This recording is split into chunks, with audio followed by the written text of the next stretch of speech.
Hello everyone. तो organic chemistry से start करते हैं। ऑर्गेनिक केमिस्ट्री में मैं अल्कोहल वाले चैप्टर से शुरू कर रही हूँ, जो कि 12th क्लास का चैप्टर है, अल्कोहल, फिनोल एंड ईथर।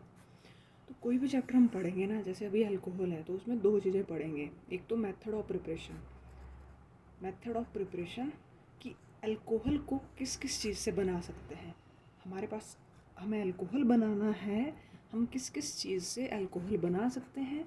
और दूसरी चीज़ पढ़ेंगे chemical properties of that substance. मतलब कि अल्कोहल का यूज़ करके, अल्कोहल पड़ा है अपने पास, हम उस पर क्या क्या रिएक्शन करके क्या क्या सब्सटेंस बना सकते हैं। एल्डिहाइड, कीटोन, एल्केन, एल्कीन, तरह तरह के ऑर्गेनिक कंपाउंड हम बना सकते हैं। कौन कौन से बना सकते हैं, कौन कौन से नहीं बना सकते। तो ये केमिकल प्रॉपर्टीज़ में स्टडी करते हैं। हर सब्सटेंस में ये होता है।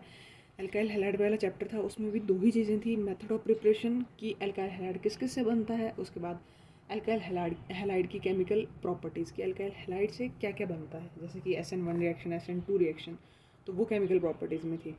ऐसे ही अल्कोहल में भी रहेगा। ठीक है, तो सबसे पहले शुरू करते हैं मेथड ऑफ प्रिपरेशन से।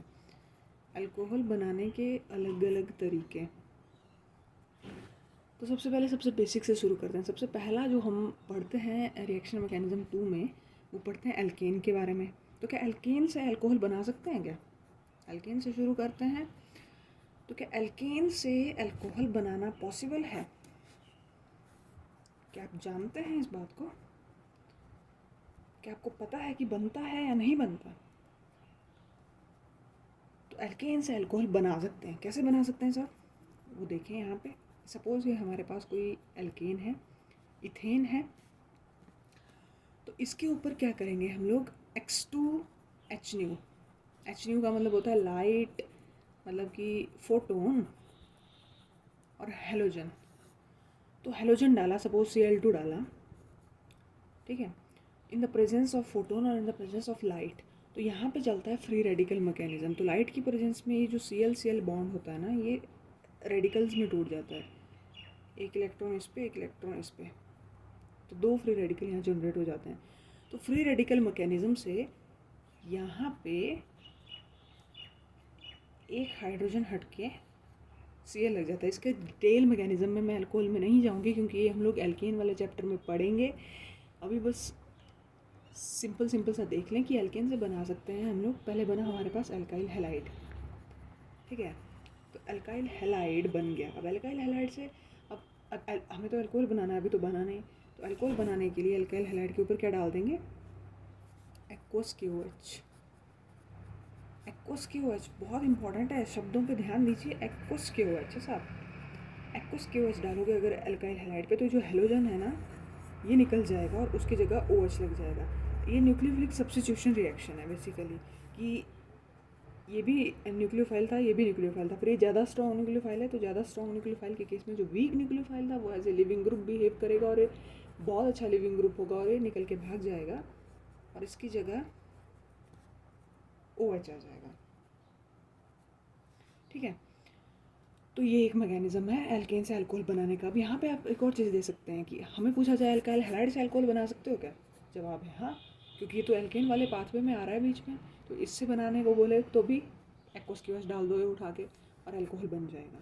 अब यहाँ पे ध्यान दें साहब कि एक्वस KOH है, इधर एक्वस की जगह अगर एल्कोहलिक KOH लिखा हो ना, एल्कोहलिक KOH या NaOH, कुछ भी, मतलब हमें तो OH नेगेटिव चाहिए। एक्वस है तो यहाँ पे सब्स्टिट्यूशन रिएक्शन होगी, न्यूक्लियोफिलिक सब्स्टिट्यूशन, और OH लगेगा हेलोजन हटा के। लेकिन अगर अल्कोहलिक है ना साहब, तो अल्कोहलिक क्या करता है? अल्कोहलिक एल्कीन बनाता है। हेलोजन उठाएगा, दूसरी जगह पे हेलोजन होगी तो उसे हेलोजन को उठाएगा, अगर हेलोजन नहीं है तो हाइड्रोजन उठाएगा और यहाँ पे एल्कीन बना देता है। अगर हम ये अल्कोहलिक KOH डालते एक्वस की जगह, तो ये हम एल्कीन में पढ़ेंगे, एल्कीन वाले चैप्टर में। तो अभी बस मैंने ये एज ए याद रखने वाला पॉइंट बता दिया कि एक्वस की जगह अल्कोहलिक मत करना, ठीक है। तो ये डेंजर है, इस बात का ध्यान रखना, ठीक है। तो ये एल्कीन से कैसे बना सकते हैं अल्कोहल, वो है। अब एल्कीन से बनाने का तरीका, एल्केन के बाद सेकंड जो हम चीज़ पढ़ते हैं ऑर्गेनिक में, वो एल्कीन के बारे में पढ़ते हैं। तो क्या एल्कीन से बना सकते हैं हम अल्कोहल? अरे हाँ भाई, क्यों नहीं बना सकते। चार तरीके हैं एल्कीन से अल्कोहल बनाने के। पहला मेथड है जिसका नाम है एसिडिक हाइड्रेशन। नाम सुना है क्या पहले इसका? सुना ही होगा, एसिडिक हाइड्रेशन। इसमें चलता है P3 मैकेनिज़्म। तो इसको मैं यहाँ पे एक्सप्लेन नहीं करूँगी, इसको हम एल्कीन वाले चैप्टर में पढ़ेंगे। वहाँ पे एल्कीन की केमिकल प्रॉपर्टीज़ हो जाएगी, क्योंकि केमिकल प्रॉपर्टीज़ का मतलब यही है ना कि वो कंपाउंड क्या क्या बना सकता है। तो एल्कीन की केमिकल प्रॉपर्टीज़ हो जाएंगी, एसिडिक हाइड्रेशन अल्कोहल बनाने की, और अल्कोहल का मेथड ऑफ प्रिपरेशन हो जाएगा एल्कीन के ऊपर एसिडिक हाइड्रेशन कराना। ठीक है, तो इसको एल्कीन वाले चैप्टर में पढ़ेंगे। दूसरा मेथड है ऑक्सीमर्क्यूरेशन डीमर्क्यूरेशन। Oxymercuration demercuration,